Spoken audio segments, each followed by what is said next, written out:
know what? Every day I be like, I am so happy that I am not a man. Because I be listening to them prison stories, y'all, and men be fighting and hitting each other for the dumbest shit.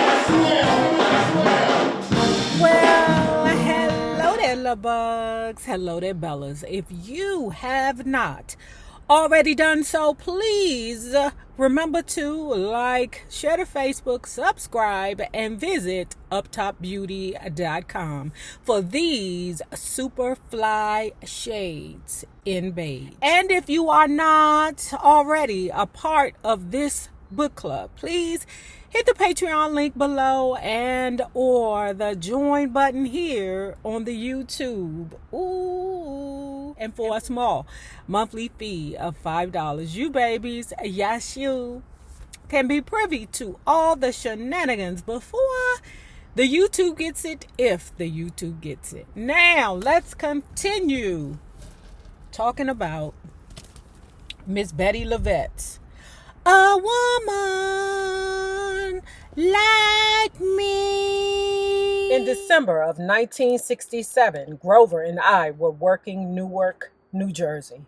He went for a walk while I napped in our hotel room. I woke up in the early evening and saw him sitting in a chair next to the bed with a newspaper in his hand.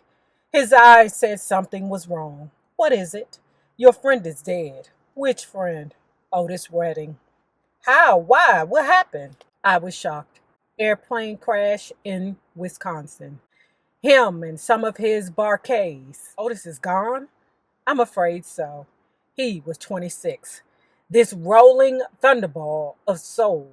I thought about those times only a few years back when he had opened for me with a show 10 times more powerful than mine. In 1968, a couple of months after his death, you heard Sitting on the Dock of the Bay on every radio station and every record player on the planet.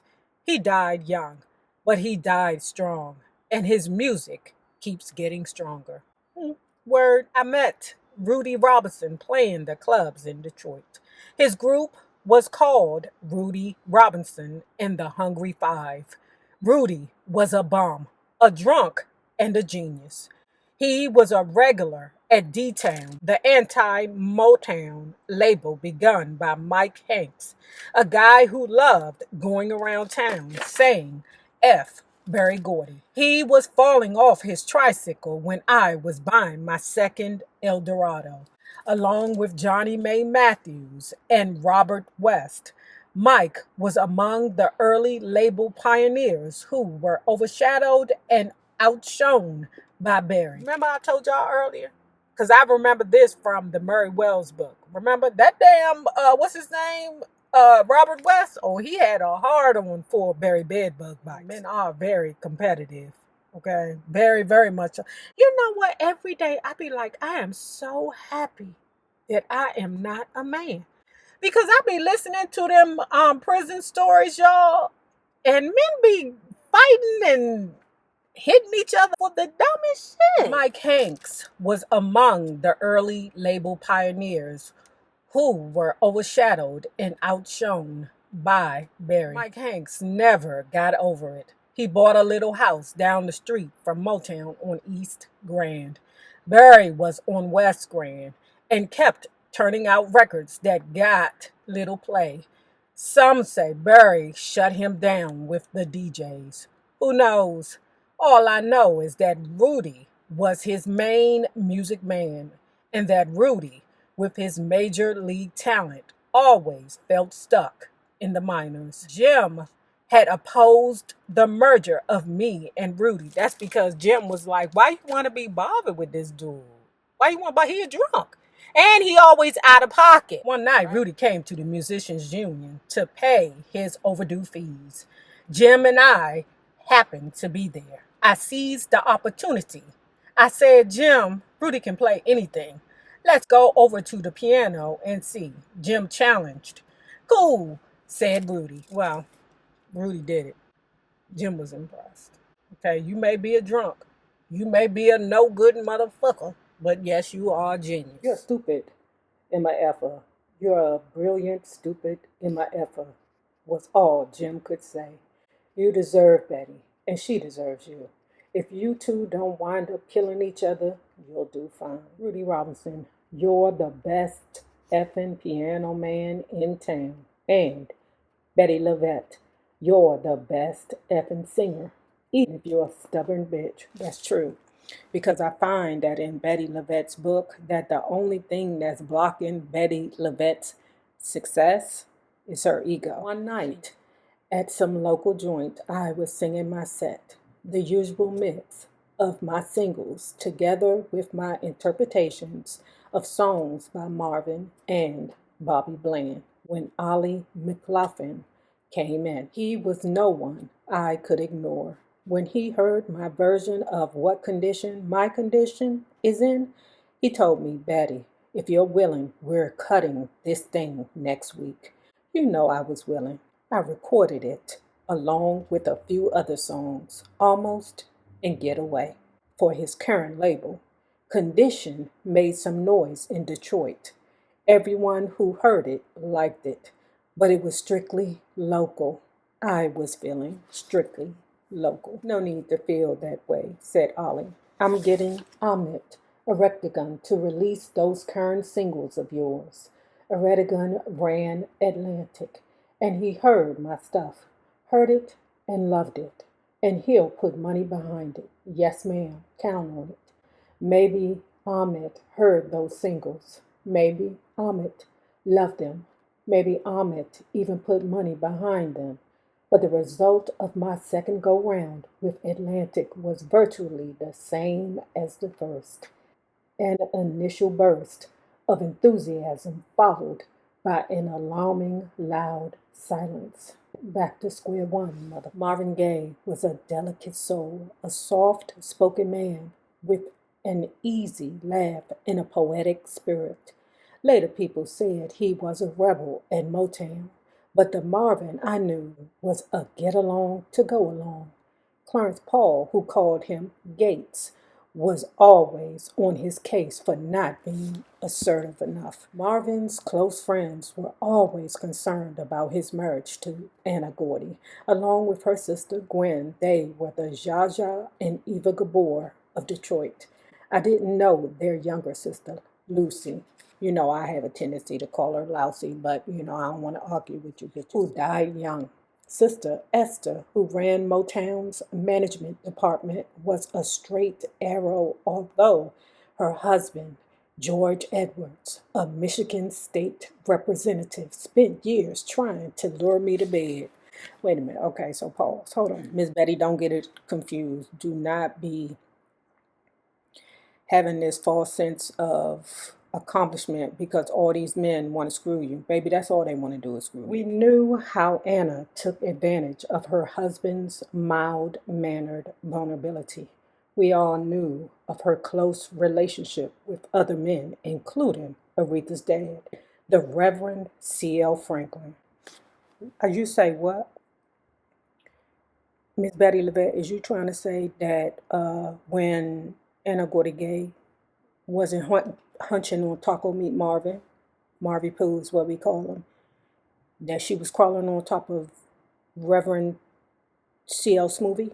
Is that what you're trying to tell us, this book club here? Is you insinuating something?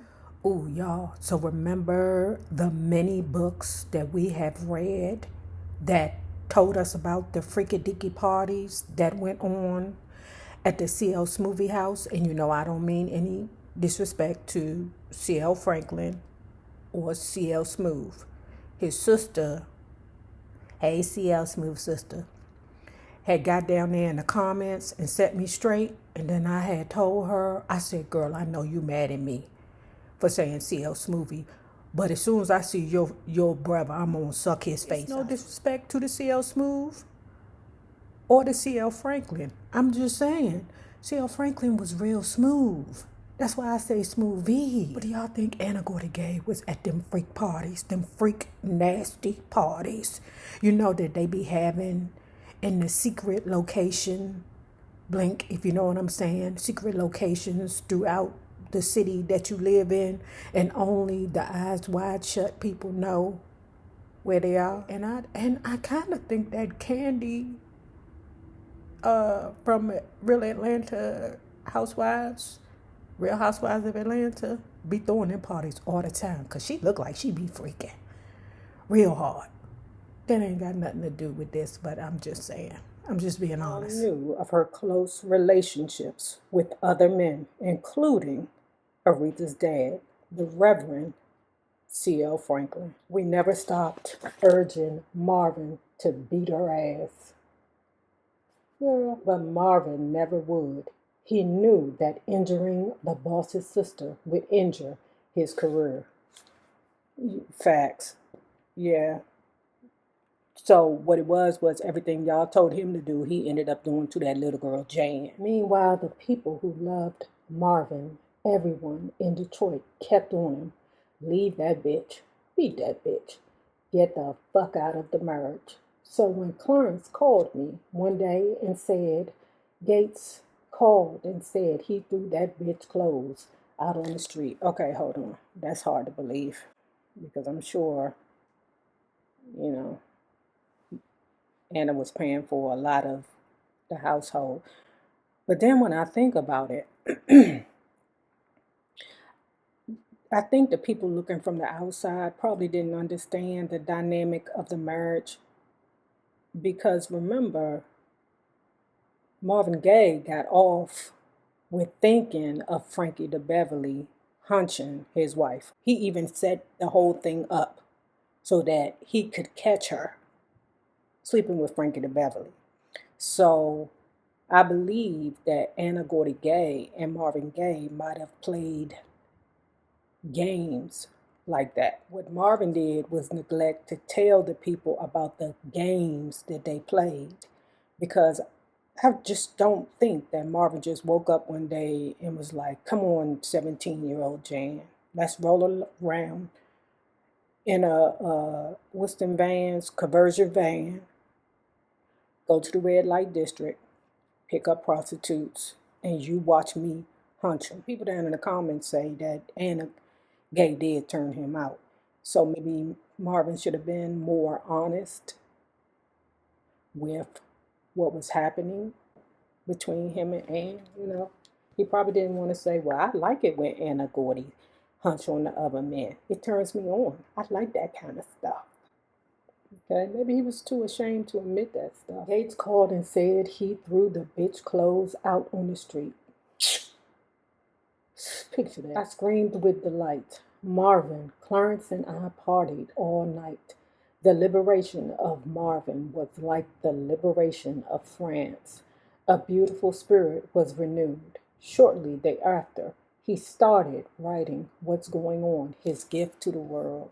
And doing to that little girl what Anna Gordy Gay did with him. Okay, I'll move forward. While Marvin started to use his art to express physiological and theological feelings, I was witness to another major shift in music. It happened only a few blocks from where I lived on Trowbridge, at my old stomping grounds, Phelps Lounge on Oakland. George Clinton, who had once written for Motown, had the Parliaments. You say that you love